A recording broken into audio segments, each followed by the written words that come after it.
नमो सिद्धाणं नमो आयर्याणं नमो वज्रायाणं नमो लोये सवसाहुणम्।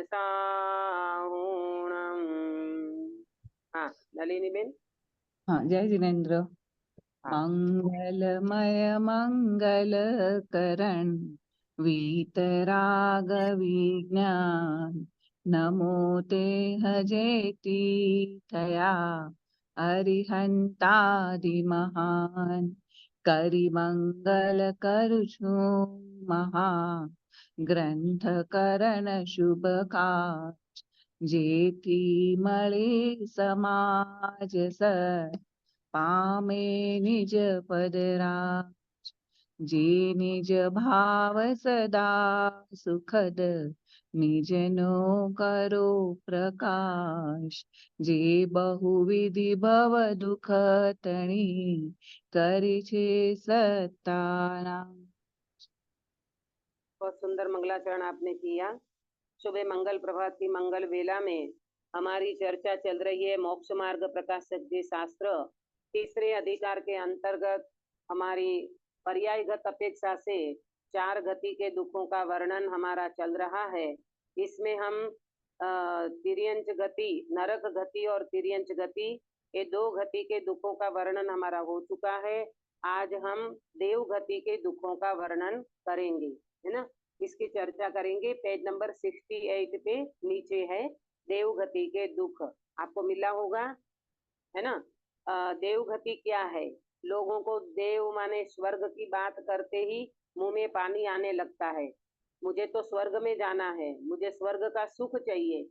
और यहाँ धरती पर भी कोई जगह पे अपन चले जाए न और विषय 5 इंद्रिय के विषय भोग मिल जाए तो अपन क्या बोल देते हैं सहजता से, ओहो यहाँ तो स्वर्ग जैसा सुख है। भाई स्वर्ग में सुख बिल्कुल नहीं है, लेकिन किसको मालूम, सम्यक दृष्टि तो सुखी है, मिथ्या दृष्टि देव महादुखी होते हैं।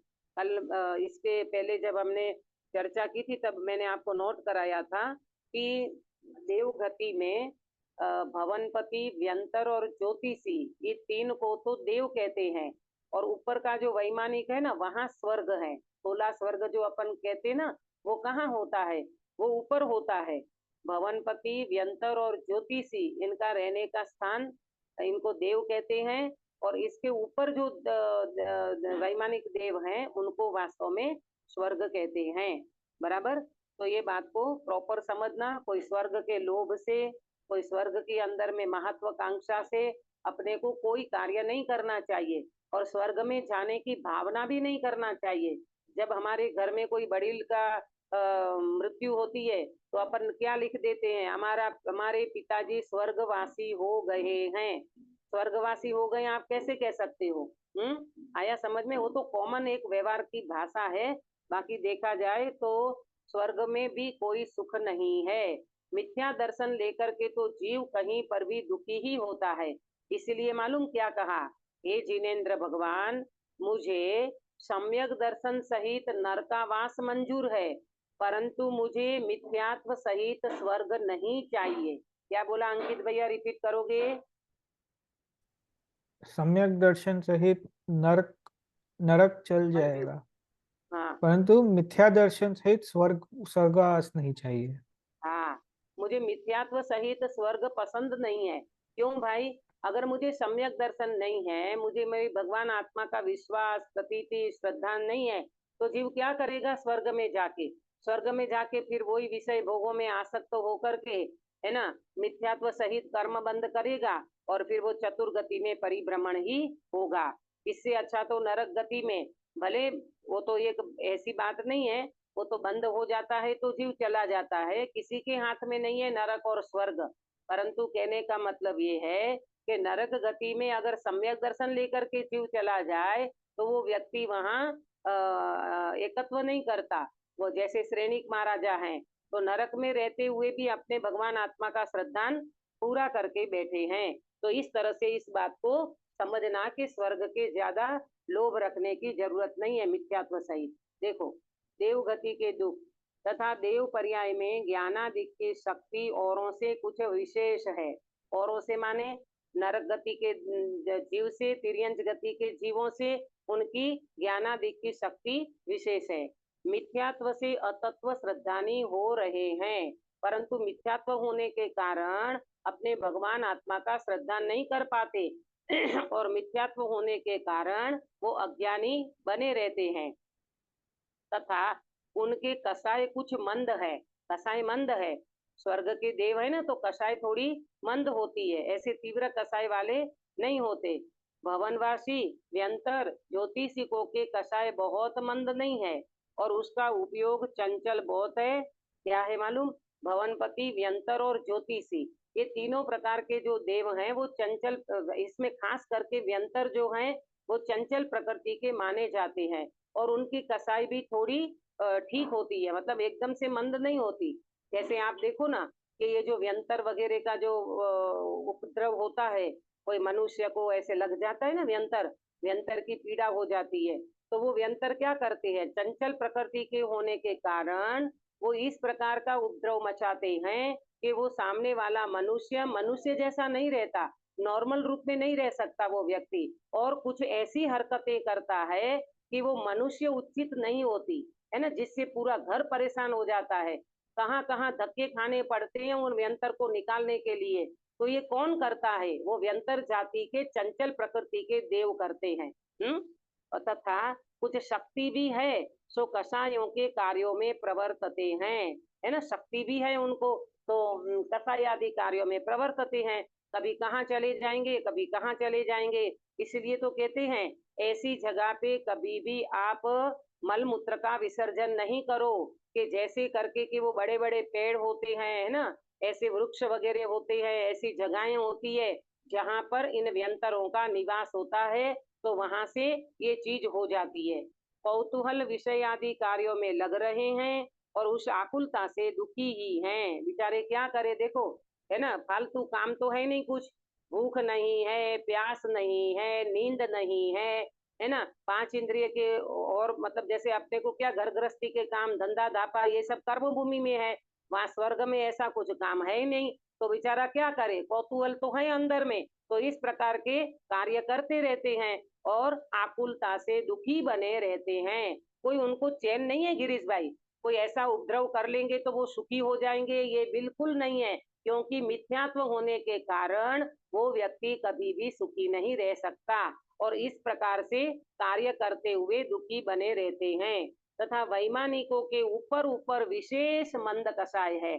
ऊपर ऊपर माने स्वर्गों में, है ना, पहला दूसरा तीसरा चौथा ऐसे जो 16 स्वर्ग है ना, वहां पर मंद कषाय है और ऊपर ऊपर देव, थोड़ी शक्ति भी विशेष है, तो आकुलता कम है और वहां दुख भी कम होता है।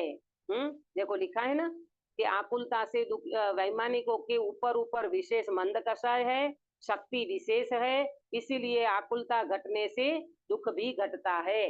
इसका मतलब क्या हुआ कि जितनी जितनी आकुलता कम होती है उतना उतना दुख कम होता है, और जितनी जितनी विषयों की इच्छा, कषाय, विषय ये सब कम होते जाएंगे ना, उतना दुख कम होगा, दुख कम होगा तो उतनी आकुलता भी कम होती चली जाएगी।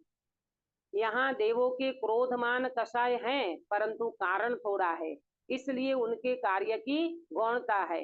ये जो देव वगैरह होते हैं तो क्रोधमान कषाय तो है, परंतु वो तीव्रता के रूप में नहीं है, उनका कारण इसलिए थोड़ा है, इसलिए उनके कार्य की गौणता है, माने वो इसी प्रकार के कार्य नहीं होता उनका, मंद कषाय के कारण। देखो तीव्र कषाय में व्यक्ति को विषयों की इच्छा होती है, यहाँ पर इस प्रकार की थोड़ी मंदता देखी जाती है।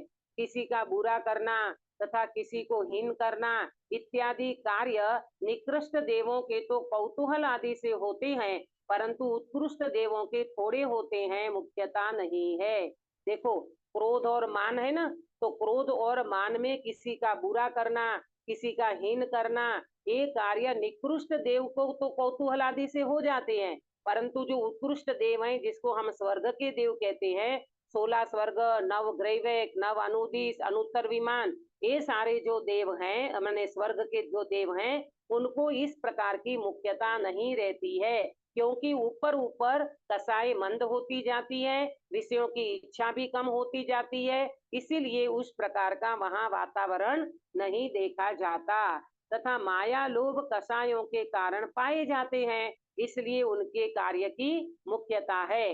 माया और लोभ कसाय है, इसलिए आप देखना कि उन स्वर्ग वालों को भी एक दूसरे का वो देख करके, वैभव देख करके, उनके सामग्री वगैरह देख करके, भवन वगैरह देख करके, उनको वहां पर उस प्रकार की कसाई मिली देखी जाती है। लोभ वगैरह है, देवों में स्वर्गों में लोभ ज्यादा होता है, तो ये कार्य की मुख्यता रहती है। इसलिए क्या करते हैं, छल करना, छल ग्रहण करना, विषय सामग्री की चाह करना इत्यादि कार्य विशेष होते हैं। वे भी ऊंचे ऊंचे देवों में देवों के कम है। जैसे जैसे ऊपर चलता जाता है व्यक्ति, माने ऊपर के स्वर्ग में जाते हैं, तो इस प्रकार के छल ग्रहण करना, विषय सामग्री की चाहना करना, ये सारे कार्य विशेष होते हैं इसमें ऊपर के में। पर वे ऊंचे ऊंचे देवों में कम है। जैसे नव अनुदिश हैं, नव ग्रैवेक हैं, फिर सर्वार्थ सिद्ध विमान आदि 5 अनुत्तर विमान है, उनमें ये चीजें कम दिखाई जाती है। अभी मैं आपको एक बात नोट कराना चाहूंगी कि एक बात है कि भाई इनको पहले अपन देखें कि भाई सुविधा तो बहुत है, स्वर्ग में सुविधा बहुत है, परंतु शांति नहीं है। क्यों नहीं है? मिथ्यात्व के कारण सुविधा तो मिल जाती है, पुण्य के कारण, परंतु सुविधा बहुत है, शांति नहीं है। आया समझ में? अब देखना, क्षेत्र से, काल से, परिस्थितियों से सुख दुख का कोई संबंध नहीं है। अपने को ये लगता है ना, भाई वो तो स्वर्ग में विराजमान है, वो तो देवगति में चले गए हैं, तो क्षेत्र से कोई मतलब नहीं है, काल से भी कोई मतलब नहीं है, परिस्थितियों से भी कोई मतलब नहीं है। किसका? सुख दुख का। हाँ, सुख दुख का संबंध मान्यता से है। इसलिए तो कहा कि नीचे नरक में सम्यक दृष्टि सुखी है और ऊपर स्वर्ग में मिथ्या दृष्टि देव दुखी है। तो बताओ, क्षेत्र से कोई फर्क पड़ा? काल से कोई फर्क पड़ा? परिस्थिति से कोई फर्क पड़ा? नहीं पड़ता। तो 3 बात नोट करना, क्षेत्र से, काल से, परिस्थिति से सुख दुख का कोई संबंध नहीं है। सुख दुख का संबंध जीव की मान्यता से है। क्या बोला? सुख दुख का संबंध जीव की अपनी मान्यता से है। क्षेत्र से, काल से और परिस्थिति से कोई संबंध नहीं है। बराबर? अपने को देखो, यहाँ पर समझ में आता है अपने को, मकान के बिना अपन दुखी हो जाते हैं, चश्मा के बिना दुखी हो जाते हैं। चश्मा सुबह सुबह ना मिले और अपने को क्लास लेना हो तो ऐसा लगता है यार चश्मा तो है ही नहीं, मैं देखूं कैसे, मैं पढ़ूं कैसे।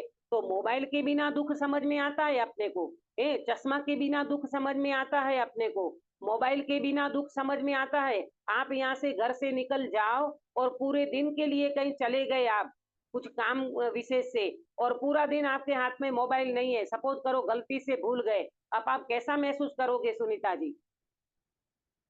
है ना? अधूरा। हाँ, अधूरापन लगेगा। अरे भाई मोबाइल के बिना क्या करूं, ना इसको फोन लगा सकूं, ना बात कर सकूं, ना मैसेज कर सके, कुछ नहीं हो सकता। तो मोबाइल के बिना व्यक्ति दुख का अनुभव महसूस करता है, मकान के बिना, चश्मे के बिना। परंतु कभी हमने सम्यक दर्शन के बिना मैं दुखी हूँ ऐसा जीव महसूस करता है क्या? अगर ऐसा करते हो तो झटपट काम कर लेना चाहिए। जिंदगी अपनी बहुत कम बची है, आयुष्य बहुत कम रहा है, तो जीव को अपना आत्महित करने में लगना चाहिए। आया समझ में? नहीं तर मिथ्यात्व सहित ये फैसिलिटी भी मिल जाएगी, उससे कोई जीव का संबंध सुख का नहीं बनेगा। चलो, अब मैं आपको एक बात नोट कराना चाहूंगी कि ऊपर ऊपर के स्वर्गों में क्या क्या बढ़ता चला जाता है और क्या क्या कम होता चला जाता है। क्या नोट करोगे? ऊपर ऊपर के स्वर्गों में क्या क्या बढ़ता चला जाता है और क्या क्या कम होता जाता है।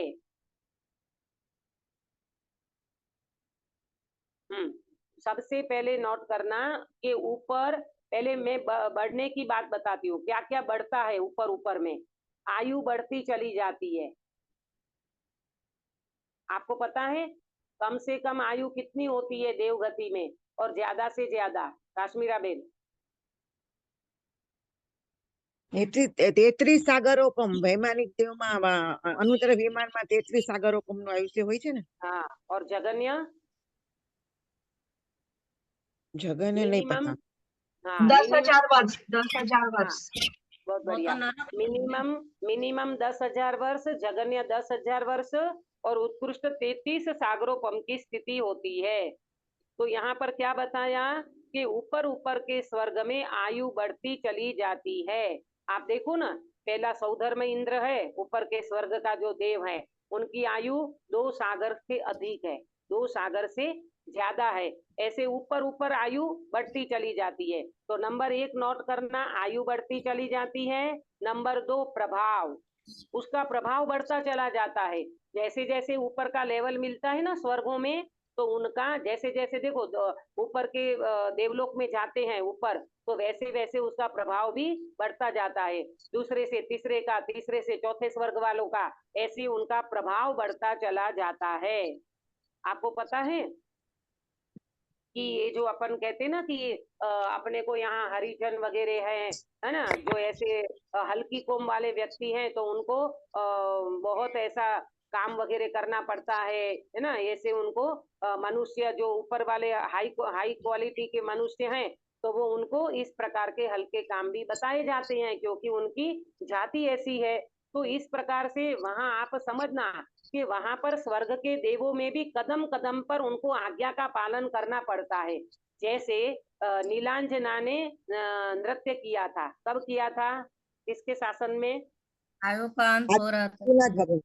आदिनाथ भगवान के शासन में दीदी। हाँ, आदिनाथ भगवान के शासन में जब ऋषभ राजा थे ना, तो ऋषभ राजा नीलांजना का नृत्य देख रहे थे। तो नीलांजना का तो पता ही था कि 10 मिनट में मेरा मौत होने वाला है।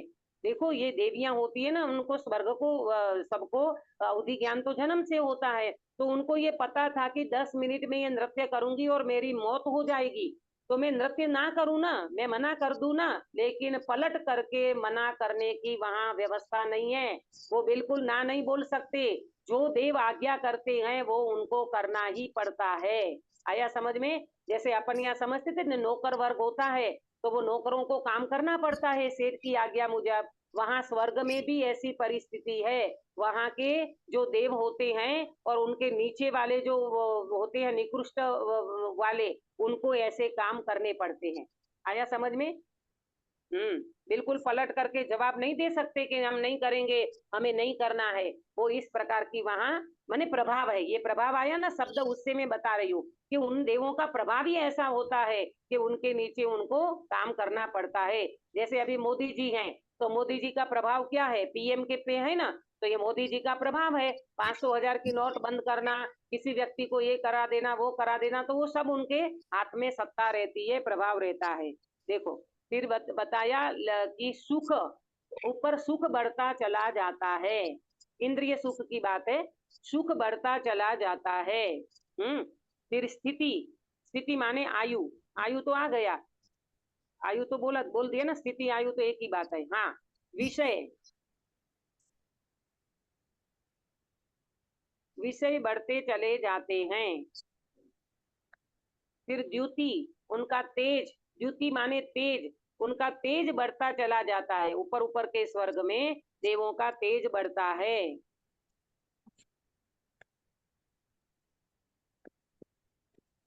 दीदी विषय का मतलब क्या समझेंगे यहाँ पर? विषय ये जो अपन बोलते ना कि देखो जैसे ऊपर के स्वर्ग के देव हैं बराबर, तो उनके 5 इंद्रिय के विषयों का जो है वो उनका बहुत अच्छे लेवल में होती है विषयों का सुख। जैसे जैसे देखो देव स्वर्ग के देव हैं बराबर, वो नंदीश्वर में जाते हैं, ठीक है, नंदीश्वर जाते हैं, तो नंदीश्वर में क्या है, मंदिर है बहुत सारे। अकृत्रिम चैत्यालय। तो अकृत्रिम चैत्यालय, सुनो सुनो, अकृत्रिम चैत्यालय मात्र नहीं है नंदीश्वर में, घूमने के स्थान बहुत है। जैसे आप लोग यहाँ पर आप लोग भी कभी तीर्थ स्थान में चले जाते हो, तो तीर्थ स्थान में अकेले आप यात्रा करके ही आते हो कि वहां कोई देखने का स्थान हो तो उसको देख करके भी आते हैं? बोलो। वो गार्डन हाँ देख के भी हाँ, आते हैं। दोनों हाँ को देख करके भी आते हैं ना। कोई ऐसे स्थान पे आप चले गए तो वहां पर तीर्थ यात्रा भी कर ली, भगवंतों के दर्शन भी कर लिए हैं, और वहां पर और भी कोई देखने की जैसी स्थान हो तो वो देख करके आते हैं। इसी तरह स्वर्ग के जो देव होते हैं वो नंदीश्वर में जाते हैं तो मात्र अकृत्रिम चैतालय का दर्शन करके आ जाए ऐसा नहीं है, वहां घूमने का बहुत बड़ा है। ये जैसे ये तुम्हारे दुबई में है ना बड़े बड़े गार्डन, वो तो कुछ भी नहीं है, उससे कई गुणे अधिक वहां पर ऐसे गार्डन वगैरह रहते हैं, घूमने के स्थान रहते हैं, वहां ये देव घूमते हैं, इनका विषय सुख है। तो इस तरह ऊपर ऊपर के स्वर्गों में ये विषय सुख उनका बढ़ता जाता है। अब देखो क्या क्या कम होता जाता है, आया समझ में, क्या क्या कम होता जाता है। अब ऊपर ऊपर शरीर की हाइट कम हो जाती है, ठीक है, परिग्रह कम हो जाता है, इसलिए समझना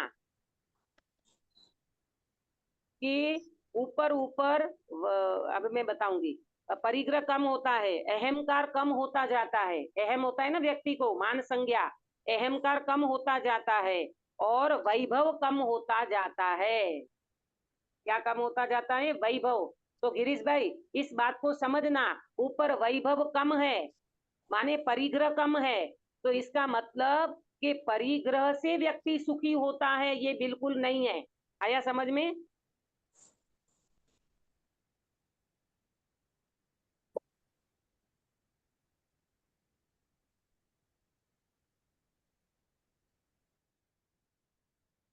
सुख ज्यादा है ऊपर, हाँ एक बात भूल गई मैं, सुख ज्यादा होता जाता है, तो सुख ज्यादा है इसका मतलब परिग्रह कम है, और सुख ज्यादा है इसका मतलब यह है कि व्यक्ति परिग्रह से सुखी नहीं होता, व्यक्ति सुखी अपने स्वभाव से होता है। मंद कषाय है तो मंद कषाय में सुख का वेदन करते हैं, और ऊपर के स्वर्ग के तो ऊपर नव अनुदिश और अनुत्तर विमान वाले वो तो सब सम्यक दृष्टि ही हैं, ऊपर एकदम ऊपर जाओ तो इसलिए वो सुखी हैं। आया समझ में? 6:30 बज गए क्या? 4 मिनट बाकी है दीदी। हाँ तो मैं 4 मिनट दो जल्दी 3 मिनट छोड़ूंगी। ही बाकी। हाँ क्योंकि मुझे ना यहाँ का थोड़ा शेड्यूल अलग है, यहाँ जल्दी दिन खुल जाता है, अभी वैसे अपने दिल तो जल्दी ही खुलता है, फिर मेरा प्रवचन यहाँ पर जल्दी होता है 8:30 बजे, तो उस हिसाब से पूजा पाठ वगैरह मंदिर वगैरह करना रहता है, तो अपन आज और कल 2 दिन थोड़ा जल्दी करेंगे, फिर परसों अगर मुझे जल्दी निकलना होगा यहाँ से 5 5:30 बजे तो फिर मैं संडे को क्लास लूंगी, ये मेरा कल डिसाइड होगा तो मैं आपको मैसेज कर दूंगी, ठीक है। अभी यहाँ पर मैं बात को विराम देती हूँ, आगे की चर्चा जो है वो अपन कल ले लेंगे। निज निधि निज में बताई यह अनंत उपकार है, किसके लिए जिन वाणी माँ को वंदना सतवार है, वंदना सतवार है। गिरीश भाई चाय सर कराओगे? जी जी।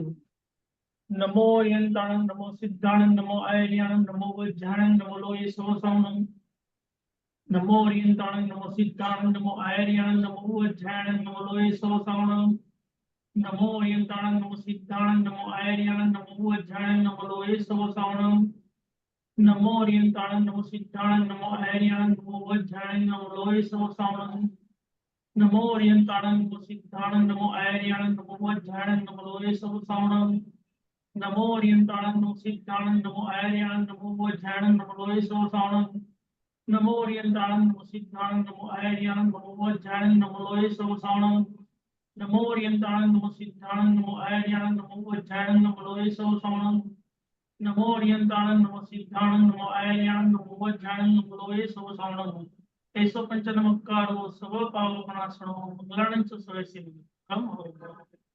बोलो अंतर्मुख मुद्राधारी सर्व जिनेन्द्र भगवान की जय जय हो। हो। जय हो। नित्य बोधिनी द्वादशांगमयी जिनवाणी माता की जय जय हो। हो।